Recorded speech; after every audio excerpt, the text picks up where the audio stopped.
Time now is 8 minutes to 8. Nearly a decade ago, the television adaptation of Wolf Hall was broadcast on BBC One, and it brought Hilary Mantel's novels about King Henry VIII to our screens. In less than 2 weeks, the second series will pick up where the last one finished, coinciding with one of Henry's many wedding days. Breakfast John Maguire has been behind the scenes meeting the cast during filming in Somerset. Candlelights, camera. Action! After almost 10 years, the power, the passion and the paranoia of the court of Henry VIII is returning to our screens with the new adaptation of Hilary Mantel's highly successful Wolf Hall novels. Such maidenly pudeur. I'm happy for your majesty. I have come out of hell into heaven, and all in one night. Mark Rylance returns as Thomas Cromwell, Henry's right-hand man, and Damien Lewis plays His Majesty the King. Speaking of which... It was Henry who invented the word majesty. So Your Highness wasn't enough for Henry. Is that right? He said, no, I want to be Your Majesty. And he was the first king, first monarch to coin the phrase and demand that it be I never knew used. that. Yeah. That's a good bit of pop knowledge for today. There you go. Breakfast time. You can be on my pub quiz team any day. Yeah, absolutely. Thank you for that. Cromwell. Hilary Mantel died in 2022, just as work was about to start on this adaptation. But Peter Kosminski, who also directed the first series, says her influence remains. She was never protective, territorial. She always wanted to find a way to make what we were doing better. And we've tried very hard to be faithful to her conception. So it was a team effort, and of course that was taken away from us on the very eve of us starting pre-production on this show. So it was a pretty bitter blow for all of us who loved her. Kate Phillips plays Henry's third wife, Jane Seymour, who, as you may remember... Divorced, beheaded, died, divorced, sadly. beheaded, She survived. So you are... Number died. 3. Yeah. She has a sad ending.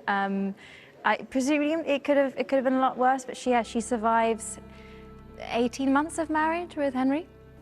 Yeah. And what was it like? I think mostly terrifying. She's the sort of lowly, the lowest bred of the wives, from what I understand. So she's not necessarily in her element, but she's also outspoken. There are these moments where she kind of says these things to Henry in front of the court. But actually, no, I think that she's got a lot more agency than what history would like to say. Today, in Wells Cathedral in Somerset, they're filming 2 of Henry VIII's weddings back to back. Yes, I got married twice this morning, which was lovely.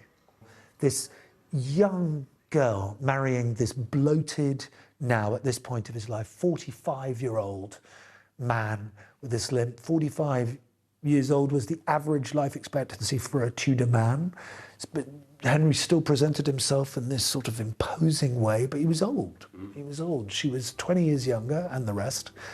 And she must have just been thinking, this is so... And lovely Kate Phillips played it so beautifully this morning. It's like, this is so exciting, but I'm sort of terrified because, you know, his last wife, he chopped her head off. He married Jane Seymour the same day as he executed her. But then, you know. That's a hell of a stag night. Yeah, it's a confusing one, isn't it? This story may be 500 years old, but Thomas Brodie Sangster says it has great resonance today. It's the same politics that's going on now. I mean, no one's chopping each other's heads off, but it's, you know, it's relatable in that way. It's relationships, it's communication, it's backstabbing, it's nasty. It's today, really. All the stuff that makes the world go round. Yeah, all the bad stuff, yeah. But it's compelling to watch. Portraying Tudor history on screen presents both challenges and opportunities. You'll never guess what Peter's job is on set.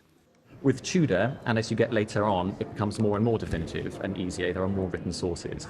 With earlier medieval productions, it's much, much harder, but also that, as I say, gives the production more freedom. And are you the one that has to answer the angry emails? Maybe there are none. when Luckily, you're on a production. no. I was just talking to the producer, and she said, "I'm glad you're here because it's I who gets the angry emails, not you." So I'm lucky that. This new series picks up the day after the first one ended. The intrigue, treachery and plotting are back as the best of British drama then and now returns. John Maguire, BBC News, Somerset. I was rather hoping that John would get in costume. Would for you the whole have? thing. I was rather Would hoping you that. have? Definitely.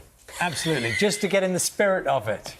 A fascinating look behind the scenes, isn't it? Oh, great cast as well. Wolf Hall, The Mirror and the Light will be on BBC One and BBC iPlayer from Sunday the 10th of November.